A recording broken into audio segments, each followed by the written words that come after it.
All right, welcome to my video covering the Owners Club Light course, how to buy companies with little to no money down.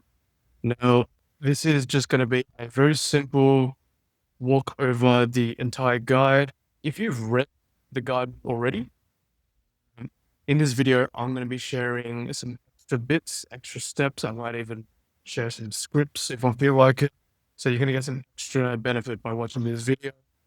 If you haven't read the course, thank you for taking the time to watch this video. I highly recommend going back to one of the pinned messages in the channel and downloading a copy for yourself so you can read it, take it away, digest, and go back to it anytime you need.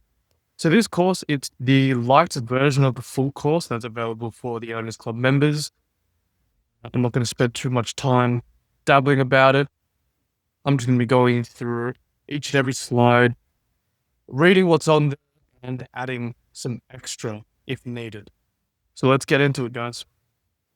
The Owners Club, how to buy companies with little to no money down, the light course.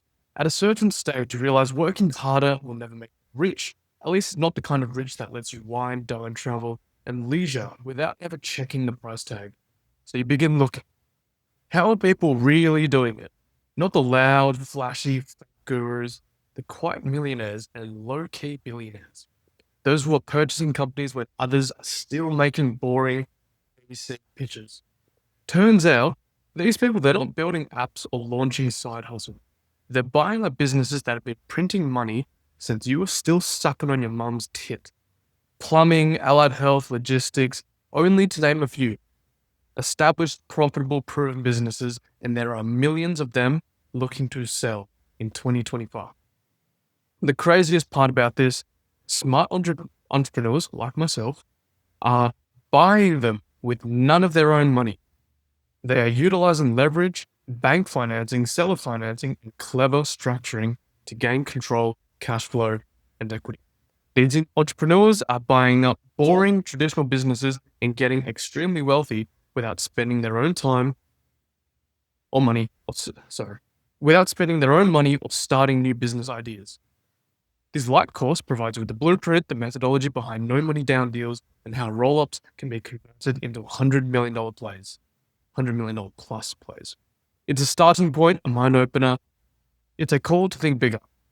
As I said, the entire curriculum exists within the Owners Club. If you want, you'll know. Anyway, understanding the acquisition game. These are the two kind of key or primary ways most people play the acquisition game. There are other reasons and other ways, other methods to follow when you're acquiring companies.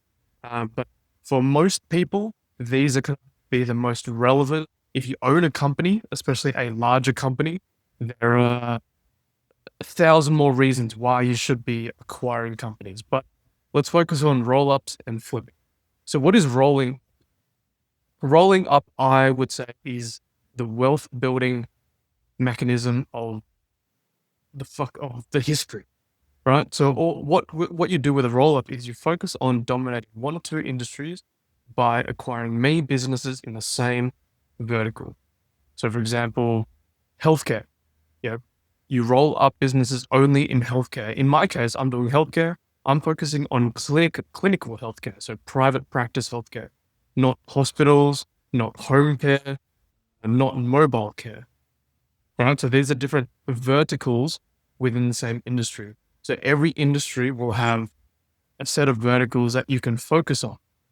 You can opt to focus on the industry as a whole, or you can opt to go very specific down a particular vertical. Usually the more focused you are as a group, let's say, in my case, clinical healthcare, the more you can build a group within this one vertical, typically the more valuable it becomes to a buyer. So all you're doing here is you're stacking the synergies, you scale operations, and you position for a major exit with 8 to 9 figure outcomes in 5 to 10 years. There are people who can do this in a much shorter time, but typically 5 to 10 years is the general range how most people would accomplish rolling up a bunch of companies, grouping them, integrating them, and ultimately selling them for $100 million plus. The other way, flipping. So flipping, perfect for lifestyle income or short-term wins. Here's where you buy undervalued businesses, improve operations, and sell within 6 to 24 months for quick profits. Lower complexity, but smaller outcomes. So an example of this is you find a cafe, for example, it's turning over $1 million. You know that it can turn over 1.5 or $2 million. Let's say you can do that in 12 months. So you can buy this cafe at $1 million, grow, you buy it, you grow it to $2 million a year. Now all of a sudden you've doubled the value of the business in a very short time, and you can now find a buyer who will pay. Hopefully, what we aim for is double what you paid. So within that 1 to 2 years, you've just doubled your money. This guide, it focuses primarily on roll-up strategies. It's the path to building serious industry-dominating operations that can lead to transformational wealth. The leverage buyout model, so the LBO. What the LBO means, it's you're using debt to acquire businesses. So instead of paying with your own capital, you leverage bank loans, self-financing, and strategic investment to control assets far larger than what you could purchase outright. It's the same as any other reason why you would borrow money. Why do people borrow money for cars? Because they don't have money to pay for the car outright. So they borrow it, and boom, the bank charges an interest, and you just pay over time, right? This is the same thing. We're borrowing money to buy businesses. Unlike car that you would buy for yourself and not any income on the car, you're buying businesses that actually produce cash flow, which means you don't have to service the loan out of your own pocket. You're servicing the loan using business. The model in this course allows you to acquire equity, cash flow, and control with zero background in mergers and acquisitions. So focusing on the LBO model, how to buy companies using debt, using other people's money. A quick intro of myself, if you don't know already, my name is Josh Lee. Prior to my company now, I used to work in banking. I closed over $30 million in transactions. After that, I got into some consulting work while I was building up my healthcare company. First ever consulting client landed $85,000 contract. And since then, I consulted across various other industries, various engagements. I bought my first business with zero and no experience at the age of 20, pretty sure I was 25. Now, continuing to scale this healthcare company, I'm here in Australia. I'm based in Melbourne. So if you're in Melbourne, feel free to reach out to me. I'm more than happy to find some time to meet at some point. And I work alongside and I'm mentored by billionaires. You can see in these pictures. This was me and the sellers, me, JT Fox, is me and my billionaire mentor. And this is one of my directors on my company who's an 8-figure founder. I'm not going to go into any of all this shit. You can download this, read it. This just goes into a bit more about me, my values, why I started the business. Let's hop straight into how you can do what I have done. How do you buy companies with no money? So the first step I took, I built a board. My board consisted of a chairman, or at the minimum, a chairman, finance expert, legal advisor, and industry expert. Now, these positions are the core of your non-executive board. Here I've said they do not make day-to-day decisions. Your board exists to provide governance for the company and guidance for you to make the right decisions. Now, it's not necessary to start, but also building an executive team, I would highly suggest. If you can do it from the start, great. If you can't, not a big deal. You can build it as you go. But if you can get them from the start, that is phenomenal. Your executive team, this consists of your C-suite executives, so your CEO, CFO, COO. These are people who actively manage your company and your assets. The people who are going to be working on the company day to day, leading it, making changes, making decisions. Your board doesn't do this stuff. Your board is there to govern the company, make sure that the company can pay its debts, it's doing the right thing. And ultimately, it's a sounding board for you as a founder. Anytime you have problems, whether it's a legal problem, a finance problem, you can always go to your board for help. Now, how do you find these people? You find these individuals on LinkedIn. You pitch your vision, you offer free founders equity to join your board with no salary or upfront payments, right? No salary or upfront payments. That is very important, especially if you are starting out, you're broke, you have no money. One tip, elite players only. These people should make you uncomfortable. They should be smarter, richer, and more experienced than you. I've worked with a few people that have started building their boards, and some of the candidates they're choosing aren't the right fit. They're choosing these people because they're comfortable with the level they're at. Right? So just because, let's say, for example, you're trying to find your finance expert or your in-house accountant, you might find someone that has worked at KPMG, Ernst & Young, has worked with some private companies as an accountant, and maybe is now freelancing as a consultant, right? Someone like this, just because they've worked with a big four firm and maybe have been a lead accountant at a private company, doesn't mean shit, right? The people I'm looking for my board is, okay, if you've worked at one of the big four, were you one of the partners? Were you one of the senior partners, not just some director or analyst, right? If you've worked at a private company, doing financial stuff, doing transaction work, were you one of the analysts or interns, or were you the CFO? Were you the lead for the deal? Were you just some guy looking at the numbers, or were you the guy who sourced it, who structured it, and who negotiated the deal and who led to a close, right? These are the people we're looking for. We're looking for leaders, people who've been in the high senior spots, not these little chicken shit analyst or director positions, right? Anyone can get a fucking job, KPMG as a director. That doesn't mean anything. But it does mean something when you become partner, right? It means you can sell, you're capable, you know your shit. And these are the people we want on our board. Same thing with our executive team. Now, recruiting your board, let's go into a little bit more. How do you do it? So use LinkedIn to identify potential board members. Everyone on LinkedIn is after money and business, right? There's no reason why you have a LinkedIn profile and you don't want to do business or meet people or get into or explore opportunities, right? Every single person, every single swinging dick, saggy pair of tits on LinkedIn wants to do business. That's first thing. Set up your profile.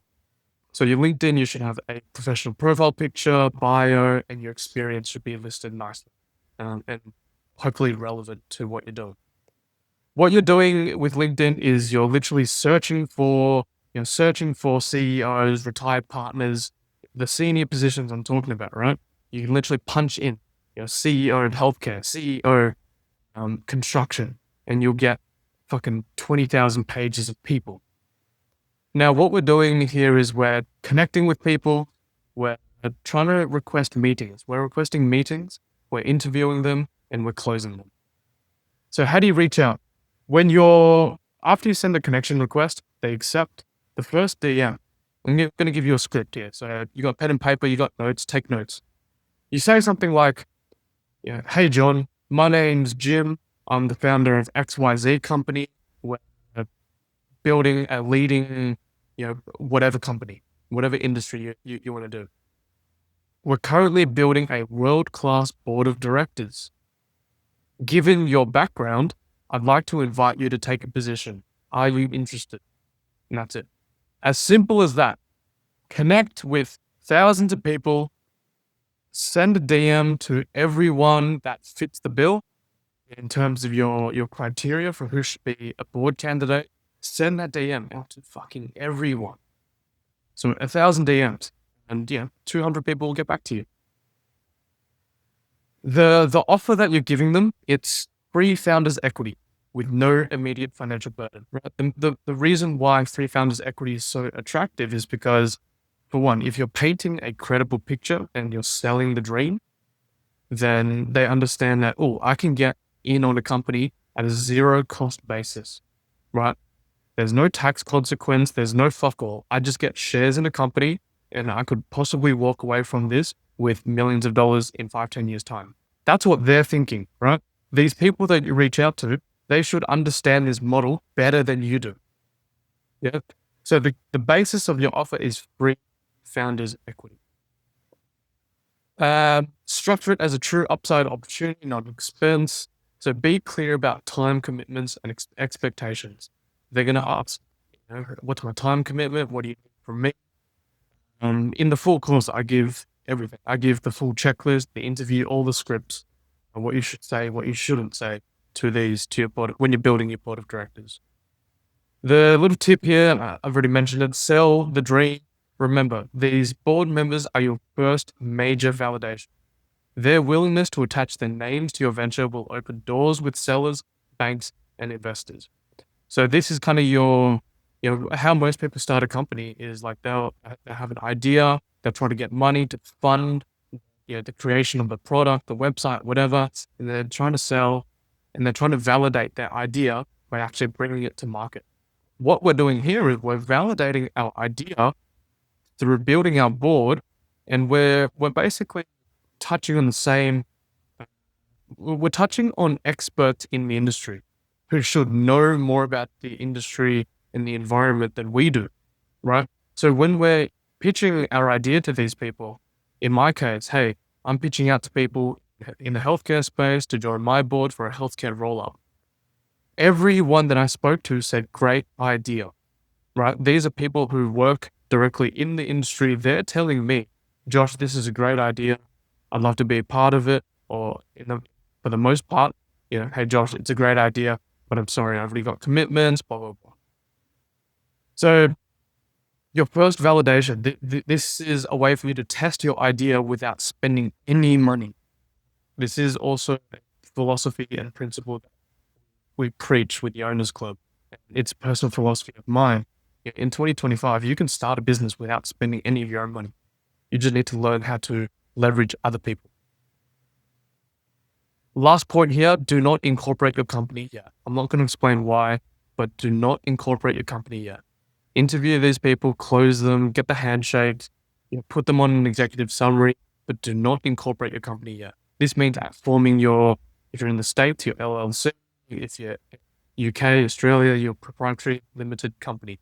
Do not form this, even after you've recruited your people. Step 2, build an external professional team. Beyond your board, you need specialized professionals who will work with you to execute on transactions. Engage accountants and lawyers from top-tier firms with expertise in acquisition ventures in your industry.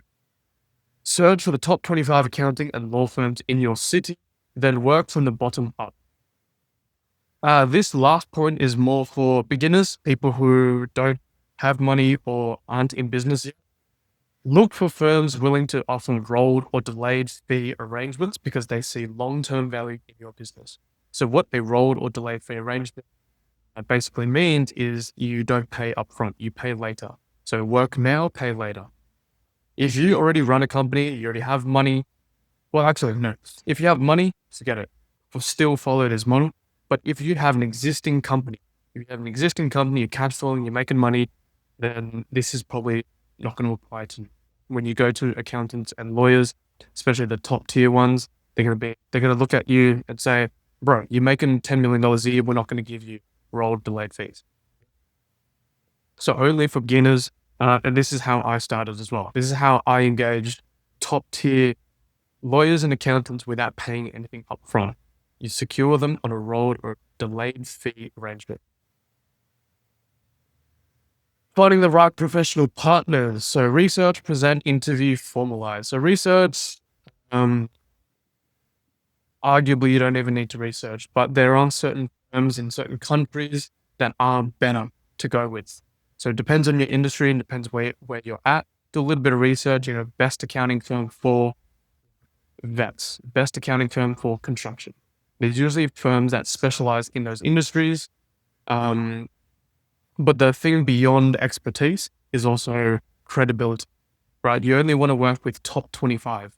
Because the whole point of building your board, the whole point of building these professional partners, your external team, is to build an air of gravitas around you as the founder, around you and your company, right? You want to be able to present a deal to a bank and say, hey, check out my board, check out my accountants and lawyers. And the bank is going to be like, oh, fuck, you've got these big hitters on your board. You've got a top 10 law firm, top 10 accounting firm. You're a big hitter. You know what you're doing. Yeah, here's the money. Present interview formalize. So present your team, acquisition strategy, long-term vision. So this process is literally research. You get a list of people from Google, whatever, call the number. It's going to go straight to a receptionist and you just say, hey, I want to speak to partner or a healthcare partner. They put you through, organize a meeting, very similar with the board presentations. You're presenting yourself, your company, what you want to do. Now, the only difference is obviously you have a board. So you present your company, where you're going, and ultimately who you have with you. Right? So these people should be attracted to work with you because you've got credible names attached to your company. So interview, that's part of the presentation. When you sit down in the meeting with these partners,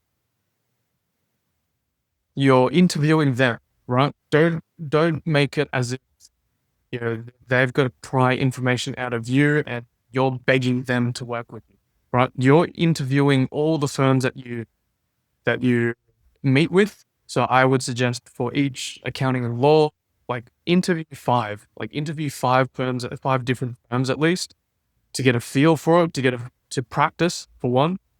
And also every firm's going to be a little bit different. They all do the same shit, but they're all going to have a kind of different approach in the way they want to do things. And in these interviews, you can bring a board director, you can ask them for their feedback. And, after your 5 interviews, you can ask your board member, hey, what do you think? Who do you like? I like these guys because of X, Y, Z. What do you reckon? Yeah. Once you interview everyone, you decide as a team, right? Talk to your board members. They're going to understand it better than you do. Who should I go with? And you're going to decide on 1 or 2 people, make that decision, and then formalize it. So reach back out to whoever you've decided and make sure to get an engagement letter. This engagement letter needs to outline the nature of your relationship and include specification of rolled or delayed arrangement. You need this engagement letter to specify, yes, we will accept rolled delayed fee basis. It doesn't need to be said in that manner, but it needs to be specified. Avoids mix-ups down the line. The right professionals bring more than technical expertise. They provide connections to lenders, investors, and sellers while adding significant credibility to your acquisition efforts. Tip: your board should be able to provide contacts and help you interview and select the right firms. So part of your interview process, you actually identify, can they refer you to lenders, investors? Do they have clients on their books that might be selling their business? Can they refer these to you? That's what you're asking for. And this last little tip, your board should be able to provide contacts. Before you even do this research part, before you even go on Google and type the top 25 firms, just ask your board. Be like, hey, I'm looking to get engagement and representation from a top tier firm, accounting or legal firm. Does anyone have connections or know anyone or can introduce me to a partner at one of the big firms?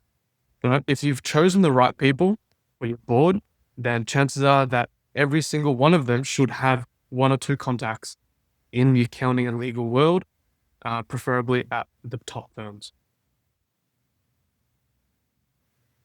Now, step 3, warm up the money. So you've built your board, you've built up the external team, board, accountants, lawyers. Now you're ready to warm up the money, right? You still haven't incorporated your company and you still haven't searched for deals yet. Step 3, warm up the money. So where do you find the money? You can go lenders. These are your first go-to. Banks, SBA lenders, and these banks as well. And this is for US. Private debt funds and mezzanine financiers. You can Google all these terms if you don't understand. Investors and family offices, high net worth individuals, search funds, private equity groups. When you're warming up the money, don't pitch specific deals or ask for money yet. Instead, build relationships by learning their investment criteria, lending parameters, and approval processes. Position yourself as interviewing them, not the other way around. So I hope I've made this clear by now. With your board, with your accountants, lawyers, and even the bankers and investors, you're interviewing them. You're interviewing them to see if they can help you, not the other way around. Not the other way around. You're not begging them for business, right? That's how most people approach starting a company, going to banks. They beg for fucking business. They walk up to a bank. They say, I've got this deal. Please give me money for it. That's not how we do it, right? When we're warming up the money, we're presenting our company, ourselves, we're selling the dream. So same kind of process with the board and the professionals. And now the difference is we have a board and we've got professionals we can attach to our name. So when we go to a banker, we say, hey, how you going? This is my company, blah, blah, blah. This is what we're doing. Here's what I've got on my board. Here's who's representing us. I'd love to know a bit more about you, your processes, your investment criteria, lending parameters, and approval processes. And again, as for the Owners Club members, you get all the checklists and the interview points. And so there's no fucking guesswork or thinking at all. Literally, you join the Owners Club and we give you the script A to Z and covers everything about this stuff. The art of building financial relationships. When meeting with potential lenders and investors, focus on understanding their criteria rather than pitching specific deals. I already said that. Ask questions about the lending limits, credit process, preferred industries, minimum cash flow requirements, and typical terms. The goal is having them warmed up and ready to receive deal presentations.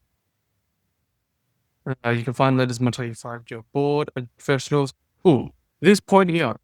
So LinkedIn and Google, you can just find individuals themselves. Nowadays, you probably don't even need to go through gatekeepers. So for example, with the board members, you're reaching directly people on LinkedIn. For the accountants and lawyers, most of the big firms have their partners on their website with their direct landline and their email address. So you can actually call and email partners of firms directly for the most part. If not, you can use LinkedIn and just search for partner KPMG Healthcare or partner EY M&A, and then just look for people. It's a searching game. And same thing with bankers. So with bankers, most banks won't list their bankers on their website, but a lot of bankers will have a LinkedIn, right? So they'll have a lending manager at XYZ Bank or head of whatever industry at ABC Bank. So use the tools available to try to get in front of the person, right? We're trying to eliminate as many gatekeepers as possible. That's most ideal. Step 4. So now you have your board, professionals, bankers. Now you can look for sellers. All right, there's 3 ways you can look for sellers: direct outreach, business brokers, industry networks. So direct outreach, you can search businesses, call, email. And it's literally as simple as that, right? You find a list of businesses, and let's say if you want to get direct to people, there's LinkedIn, obviously, and there's also platforms like Zoom Info and Apollo, which gives you company information as well as personnel information. So owner, email, owner, mobile number, you can get these, you can scrape these with tools. And it's really just getting in front of it, getting on the call and just be straightforward. Like, you don't need to beat around the bush and say, oh, yeah, great business. Yeah. I've been checking you guys out. Just stop with that shit. You literally, all you need to say is, hi, John, my name's Josh from XYZ company. We're rolling up in this region, or we're buying companies in this region. Have you ever thought about selling your company? And then you let them answer. They say yes or no. If they say no, next. Thank you for your time. See you later. If they say yes, you hit them with a question. What were revenues and EBITDA last year? Is there a price you want? Have you explored a sale before? Just get into it. And once a seller shows interest, immediately send an NDA and request key documents. So the key documents that I always ask for: 3 years of financials, the corresponding tax returns, and any details on revenue streams and staffing. So if they can give me a list of their staff, or at least a breakdown of their organizational structure, as well as details on revenue. So in the clinical world, we do billings, right? Like we earn money based on the patients we see. So I want to see a breakdown of that. I want to see a breakdown of the doctors, how many patients they're seeing, and the average value of each patient. Like I want to see how they're billing, how much each doctor is making for the company. So this would be very similar across the industry. So if you're in landscaping, for example, you want to look at who's in the company, who's delivering the services, who's doing all the jobs, who's working part time, who do I want to keep, who do I want to get rid of. That's what we're looking for. So financials gives you the financial snapshot. It shows you profit, loss.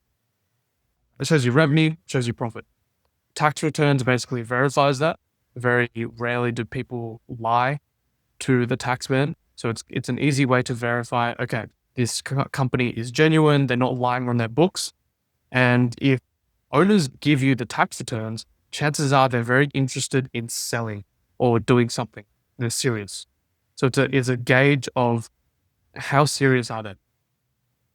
And then details of revenue streams and staffing helps you kind of start your initial due diligence and help you decide, like, do I want this business? Like a business could be, making $1 million in profit, but something with the staffing and the revenue streams might impact your decision, right? For example, the owner themselves might be a part of that $1 million. If they leave, that $1 million turns into $500,000. Right? So then it's a question of, do you discount the price now, or do you just leave the deal entirely? And these questions your board can answer. The most effective deal sourcing method: make cold calls. I'm not going to beat a dead horse. Consistency beats sophistication in seller outreach. So a good practice for the average person: call 5 to 10 owners a day, track all interactions in a CRM or spreadsheet. And most sellers won't respond to your first contact, so develop a follow-up sequence. I've got a little note here. Almost forgot about this. The Owners Club members get access to our private app. So it's something that we've been developing and we're constantly improving. It's easy to use, purpose-built deal dashboard to track all your contacts and deal-making activity in one place. So there are other platforms out there that only focus on one element of the M&A process, but we've created an app for our members where it tracks activity across the whole end to end, right? From the board, the accountants, the sellers, the bankers, because it's very hard to keep track of all of this stuff if you've never done it before. That's why we've built a dashboard. So it's easy for you to track. It's easy for you to track who you've contacted for your board, who you have engaged with you as a partner, for your accounting and legal stuff. And it even shows you your terms that you've agreed to, as well as your sellers and bankers, right? These are probably the hardest to keep track of because it's always changing. Like, for example, I've got like one bank alone, I've had over a dozen contacts.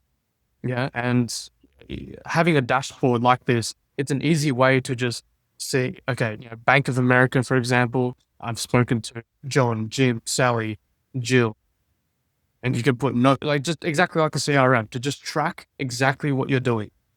I don't think any other app out there does that specifically for M&A and for our process. Step 5, structure the deal. So once you're getting in front of owners, you're getting financials, what do you need to do now? So before you actually make an offer, you need to structure the deal. How do you structure the deal? Determine valuation, so usually based on EBITDA and industry multiple. Determine bank financing, it's typically 50 to 70% of purchase price. And fill the funding gap. So utilizing seller or vendor financing. investor equity, and earnouts. For a business with 250K EBITDA, it's 4 times multiple, which is very average. The $1 million purchase price might include, so $1 million, so $250,000 times 4, what's that? $1 million. That $1 million purchase price, it might include $600,000 in bank financing, $400,000 gap to be filled through a creative deal structure. So typically across the board, doesn't matter where you are, banks aren't going to give you 100% of the money, especially if you have no money. You're not going to put a guarantee, and you're not going to put up any real estate or property to secure the loan. They're not going to give you 100%. So you need to get creative with how you're going to fill the rest of that. How you're going to fill that remaining gap of equity. Another way to structure a deal, which I don't think we've included here. So vendor financing. If you actually just want to skip the banks completely, you can do 100% vendor financing. I can make another video to go a little bit more in depth in how you structure and negotiate a vendor financing deal. But essentially, this is an IOU with the seller, right? A vendor financing, it's an IOU paid to the seller over time. Typically 3 to 5 years with interest. This 3 to 5 year range, realistically, it could be anywhere from like 1 month to 99 years, even more, right? It's an IOU to the seller. So it's really based on how well you can negotiate with the seller. So this can cover 20-30% of the purchase price and demonstrates the seller's confidence in the business's future performance. So 20-30% of the purchase price if you're going to use bank financing, right? Is you're using vendor financing to just bridge the gap. But obviously, if you're using 100% vendor financing, then you're not bridging anything. Then it's literally it is a complete demonstration of the seller's confidence in the business's future performance, but also it's a gauge of how committed, how motivated they are to selling, and how much they trust you, really. So this is why it's important to sell yourself well, dress well, have a credible board, have credible accountants and lawyers, right? The more you have this stuff in place, the more people will trust you with their money and their assets and their time. Other tools to fund the gap: investor equity, vendor rollover. Investor equity is literally just people providing cash. They get a slice of the pie.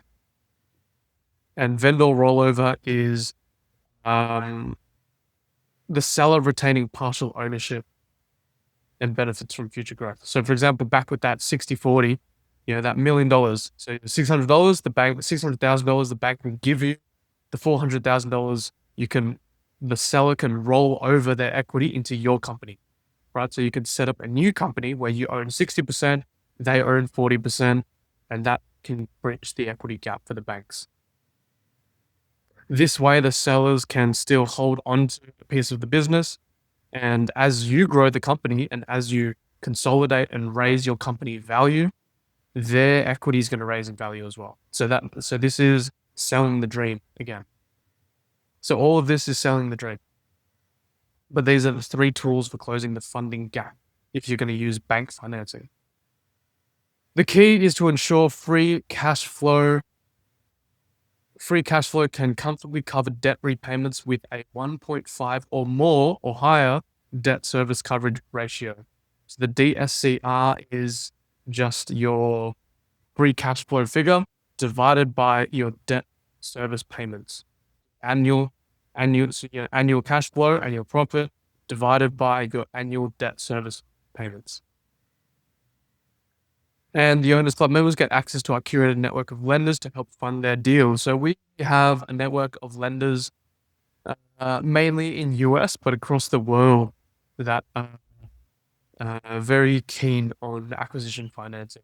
So as members of the Owners Club, not only do we teach you how to apply the model and support you to execute the models, we also have introductions and financing partners who will prioritize your deals and give you great terms.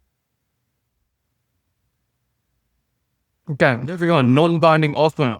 Now you structure a deal, you can get your board to help you with this. So get your board to help you with this, even your accountants and lawyers.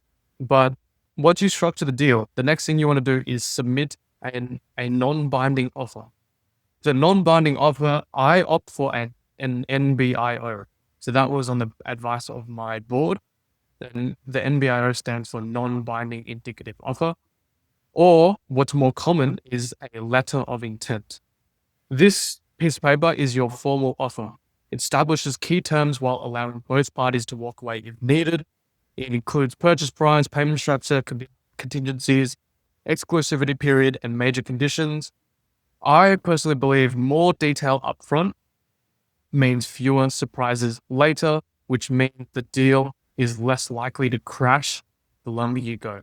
Right? The more you can just flesh up upfront, the more terms you can agree on upfront means the less negotiation you have to do as you go through due diligence, as you prepare the contract, just as time goes on, right? You've already agreed on terms upfront.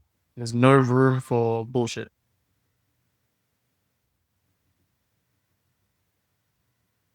Once you get, so step 6, due diligence, but once you get that offer, submit that to the seller. Once you have that reviewed by your board, it's nicely written up, send that to the seller, get it signed. Once you have a signed LOI or a signed NBIO, now you can start due diligence and financing. Your typical due diligence process: initial due diligence, review key information and prepare documents for banks and investors. Then you have a quality of earnings. So validate financial statements and normalize the EBITDA. You also want to verify quality of maintainable earnings. That's probably more key for the banks. Maintainable earnings. You can Google that. Operational assessment, examine contracts, staff, systems, and processes. So first thing to do is actually verify the business is legit and has everything lined up. Next thing is verifying its numbers. So actually making sure this business is a profitable business and the numbers are real.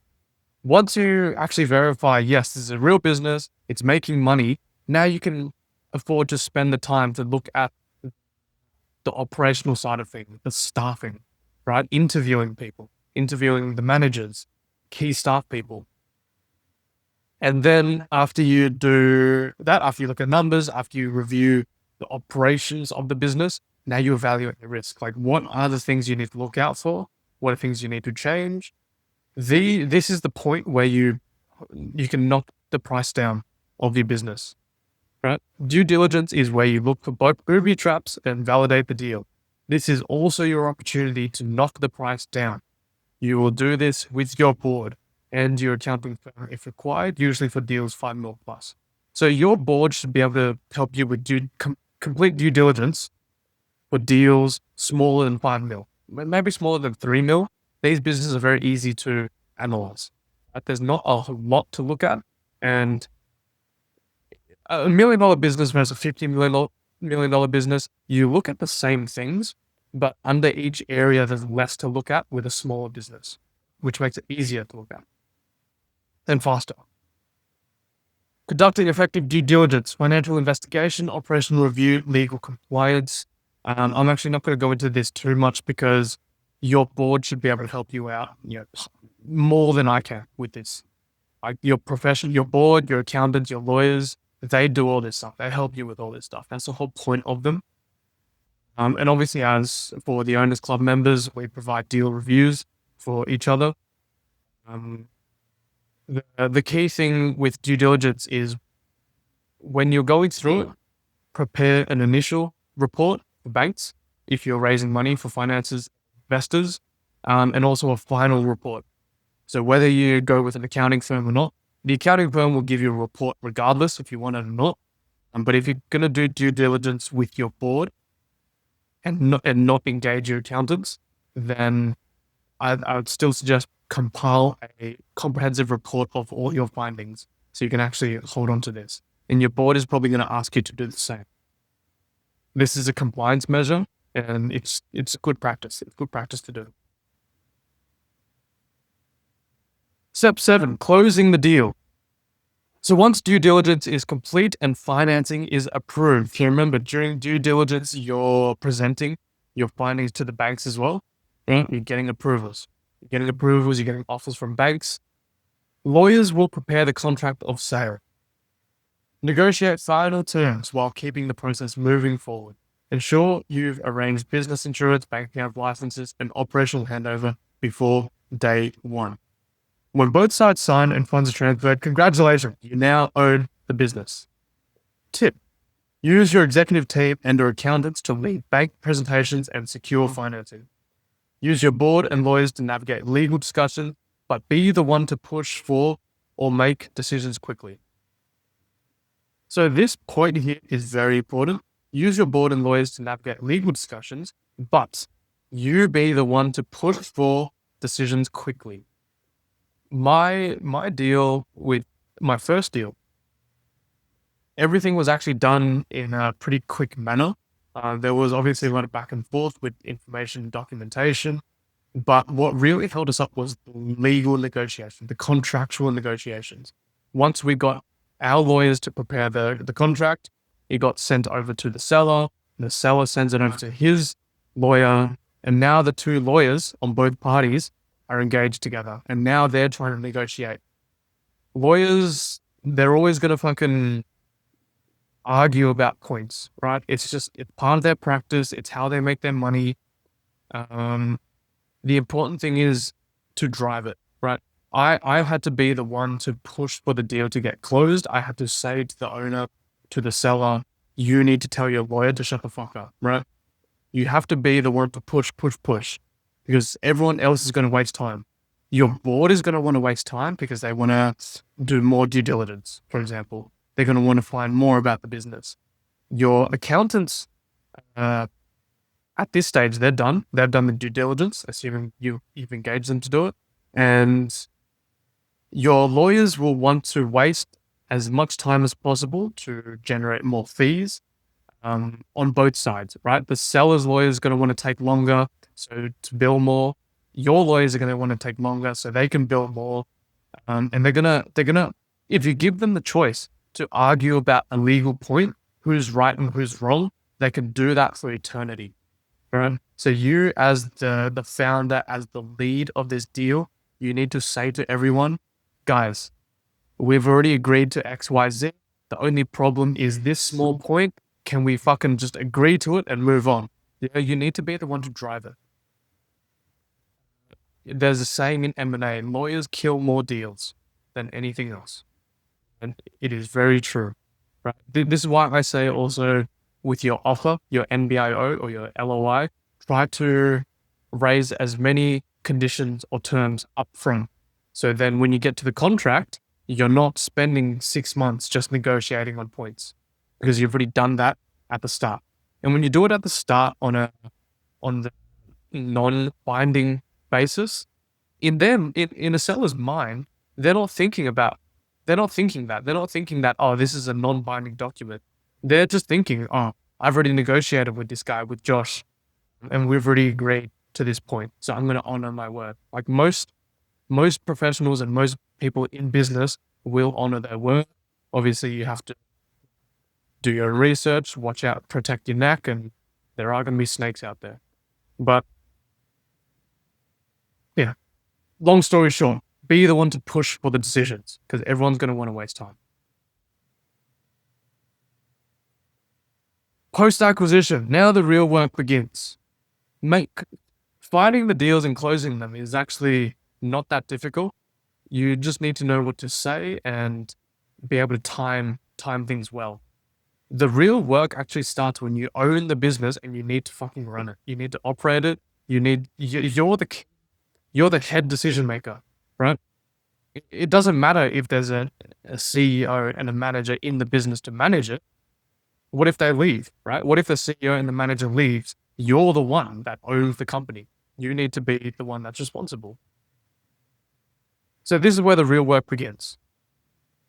Buying the business is just the beginning. Your success will ultimately be determined by how well you operate, improve, and grow the company after acquisition. Focus on quick wins in the first 90 days while developing a longer-term strategic plan. So I've got this little pyramid here. This is a very nice snapshot of what you should be doing as soon as you buy a company. First thing, operations. Stabilizing and optimizing core business functions. So what I mean here is If you're buying a business that's already profitable, already running, that's been doing their thing for 10, 20, 30 years, you don't want to come in and scrap everything, right? It's already making money. It's already profitable. It's already working. You just want to stabilize and optimize and make everything a little bit more efficient. At this stage, you don't necessarily need to do a full overhaul of the systems and the processes, but actually just making a start. For example, there might be one process in the business that has like 5 steps, but you come into the business with fresh eyes and you see like, no, this process can actually be done in 3 steps. We can get rid of these 2 other steps. And that might save X amount of dollars or X amount of hours per week. Right? So now you're starting to improve the business on a very nominal basis. Second focus point is team building. So you want to retain key staff and add talent to support growth. You kind of do this in parallel, build the team and the operations because they go hand in hand. You need people to operate the business. So you're probably going to be doing this hand in hand, right? Like you're going to be developing the relationships with your staff, but also building out their workflow in line with their work systems. Overall, the idea is value creation. That's the end goal of every business unit that we acquire, as well as the overall goal of of why we're buying companies. We're creating value. We're implementing strategic improvements to increase EBITDA and our multiple. I recently shared something on the Telegram channel. There was a big company here in Australia called Chemist Warehouse. They did a reverse takeover. They bought 85% of another company, and their multiple valuation went from like something like 12 times multiple to a 17 times multiple simply by making an acquisition. So that was the CEO's thought process, right? Like we can spend $30 billion to buy a company, but us spending $30 billion to buy this company has just put 5 times on our multiple valuation, which could be many more billions, more than 30, right? So this is how you've got to think about your business when you're buying. Can you build the operations? Can you build the team? And with these 2 results, like, can you result in more value being created, aka higher profit margins and a higher multiple valuation? Operational integration best practices, broken it down into 4 kind of key areas: communicate, evaluate, prioritize, and monitor. So communicate. Your chances are you're going to be going into traditional industries. Traditional industries means that there's lots of fucking staff and people are required basically every level. So everything you do will require communication between stakeholders and employees. So communication, if you can set up good communication channels throughout the company from, you as the founder all the way through to the janitor, great. You need clear channels of communication. Evaluate, assess team capabilities. You want to keep the winners and ditch the losers. It's as simple as that. Don't try not to get personal with it. You're a businessman. You're a businessman or woman. You're buying companies. You're a business. You're trying to make money and you're trying to create value as an enterprise. Try not to get personal with firing or hiring. This is, if people are losing money for the company, they need to go. Simple as that. Prioritize, focus on critical issues. Here's where a lot of people get stuck in business, especially in the small business world. A lot of small business owners, they focus on things that don't move the needle, that don't bring in cash or don't really make an impact on the company.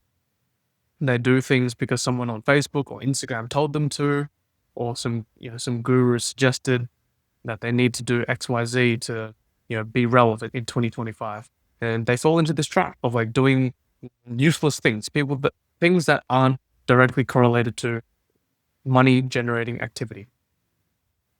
Next thing is monitor. So make sure you actually establish key metrics that you want to track and track them religiously. That should be more your focus as the boss of the company, not actually working in the company, but working on the company by managing the key metrics of the company. For example, in healthcare, where we make money based on how many people we see. So in private practice, if we want to make more money, we need to see more people. So I need to market more. I need to make us more visible. I need to make it easier for people to book it online. These are the metrics I'm looking at, right? So the first 100 days after acquisition are critical. You start with open communication to all employees, explaining vision while addressing concerns. Create a detailed 100-day plan with specific milestones and accountabilities. Get your board to help you with this. And your accounting and legal firm should also have services to help you build your business. For example, your accounting firm should have virtual CFO services, where it ranges from general bookkeeping, junior stuff, all the way to more high-level executive functions. So use your board, use your accountants, use your lawyers to help you operate and run the business. And chances are that you won't even be the one running it. You look for businesses with management established, right? So you actually have someone managing the day-to-day. You're the orchestrator, right? You're orchestrating the play.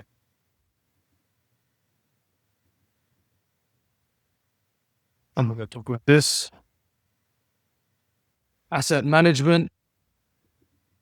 Each company you acquire is an asset. So I already touched on this, a unit, a revenue engine in a roll-up. Your job as a founder is to grow the value of each one and over time, consolidate them into a well-oiled ecosystem. That's how enterprise value multiplies. Focus on managing the company at the portfolio level, not playing operator in every company. Think like a capital allocator, not a technician. Your role as a founder is to lead, not do. So 3 things to build your company: an executive team who can run the business better than you ever could. I touched on this earlier with building your board. If you can do it from the start, great. If you can't, wait until you close a deal, then start bringing people on to work as executives. A tip here, executives need to be paid a salary, right? They need to be paid because they're doing work for you as employees of the company. Pay them a commensurate salary to the company, commensurate to the size of the company. So whatever size the company is at, their salary grows. And that's how you hook them in. Specialist consultants and professionals to tighten systems, unlock margins, and drive strategic growth. So again, these come from your accounting or legal firms, or even there are specialized services out there. For example, if you want to go into construction, there are specialized management construction or construction industry management consultants, right? Who can come in and help you with all these kind of gig shit, right? KPIs and margins and all that bullshit. Clear reporting lines and accountability to ensure every asset performs and integrates towards a bigger whole. So it goes back to my point about KPIs. Make sure you have clear goals, like clear metrics that you're tracking and clear destinations that you're trying to go. This helps you, your company, and your staff. Your job should only boil down to 3 things: leading people, getting deals, and getting money. In a perfect world, these are the only things you focus on in your company.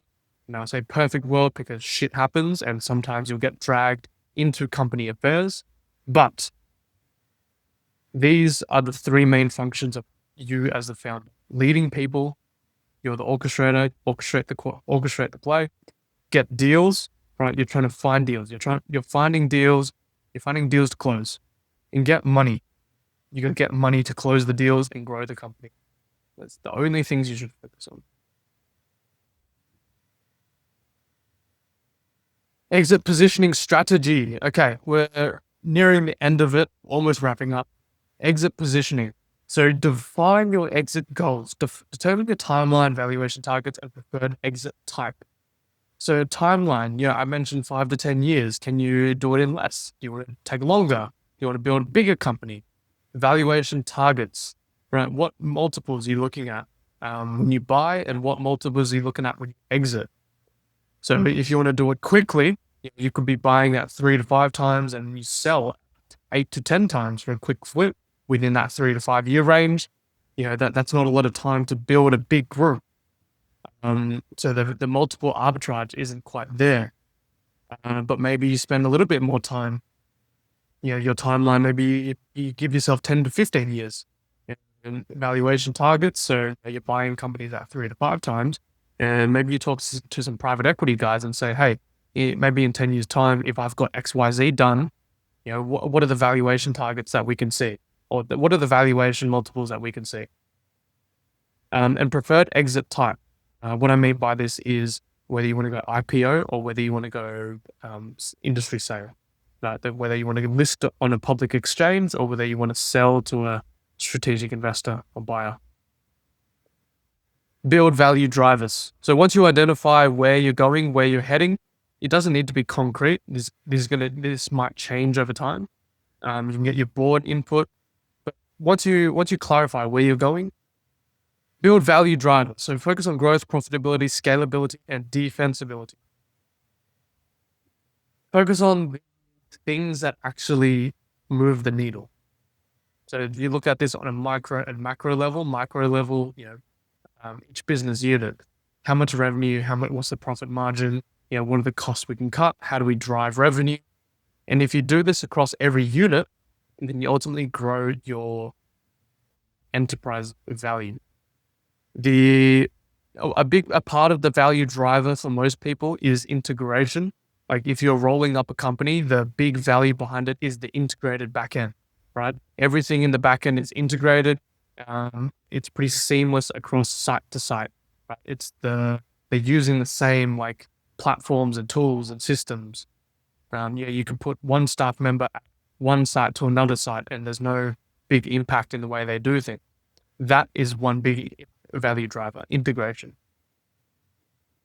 Identify buyers, so research strategic acquirers and financial investors in your space. Once you kind of get to a certain point when you're thinking about exit, start talking to the private equity guys, to the big companies, and having that discussion, like how much would you pay for a company like mine? What would you need to pay, the price you want? And to just start researching what you might need to do as a company to reach your goals. And prepare for scrutiny. So the ideal practice is from day one, from your very first deal, that you're operating already like a public company. So all your financials, all your stuff, audit ready, right? So you're not running it like a typical small business where you're putting personal expenses and shit through the business and you're doing dodgy things, right? Prepare for scrutiny in the sense where you're preparing for the exit from day one. So try to line everything up from day one so you can extract as much value as you can come exit time.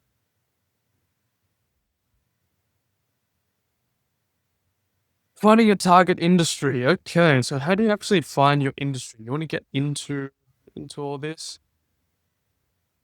How do you find your target industry? Fragmented markets. So look for industries with many small players. This is 1 to 5 million revenue and very dominant companies. These present the best to roll up.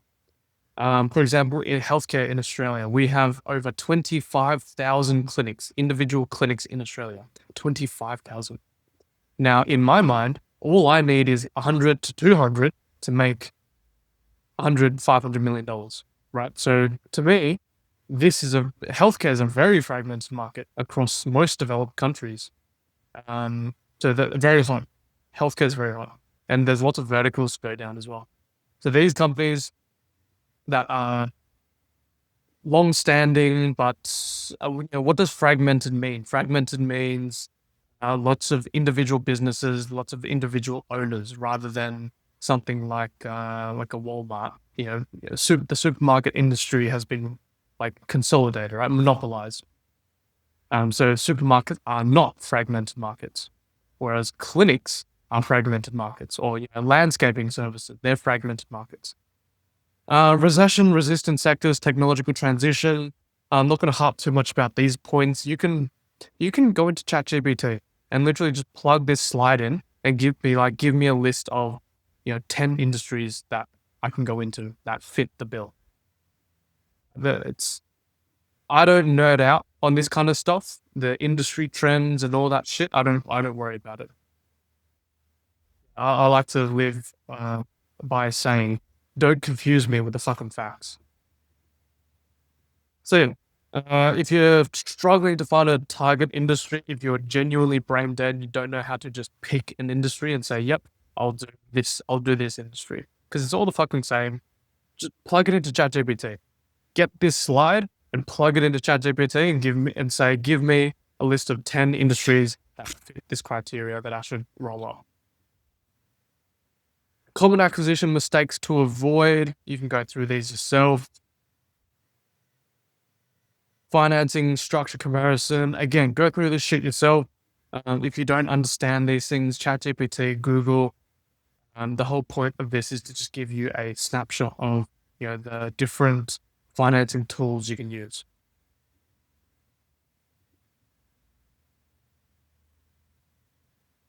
Okay, so we've reached the end, guys. Thank you for staying to the end with me. If you have, now, are you ready? So this is the journey, key steps recap. So first thing you do is build your board. So assemble industry experts to bring credibility and connections to your acquisition strategy. Use LinkedIn, outreach, numbers game. Form your professional team. So there's your attorneys, accountants, and advisors with transaction experience in your target industry. So remember, make sure that top 25 elite firms, try to get contacts from your board. Secure financing. Cultivate relationships with lenders before you need capital. Understand various funding structures. So you want to roll up the money before you need the money. So when you do need the money, you're not begging for it. You're inviting people to take a position. Sourcing opportunities. Identify potential sellers through targeted outreach campaigns. Networking is crucial here. So you can find sellers basically anywhere and everywhere through your board, your accountant, your lawyers, industry, and networking events. The best way to do it is just cold outbound. So call and email. Structure the deal. Use tools to close funding gaps, leverage earnouts, seller financing in creative terms. Every deal is going to look a little bit different. It depends on how willing you are to work with these sellers to negotiate a deal. You can be a harder ass and just do one offer, take it or leave it, or you can be the type to negotiate.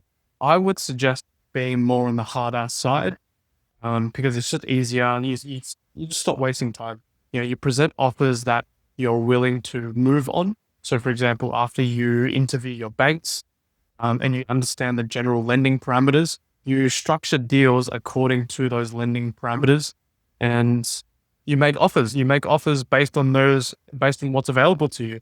If sellers don't like it, next. And you're looking, especially if we're looking at fragmented markets where there are thousands of businesses you can choose from. It doesn't matter if half the market says no to you. You only need a quarter to get fucking wealthy.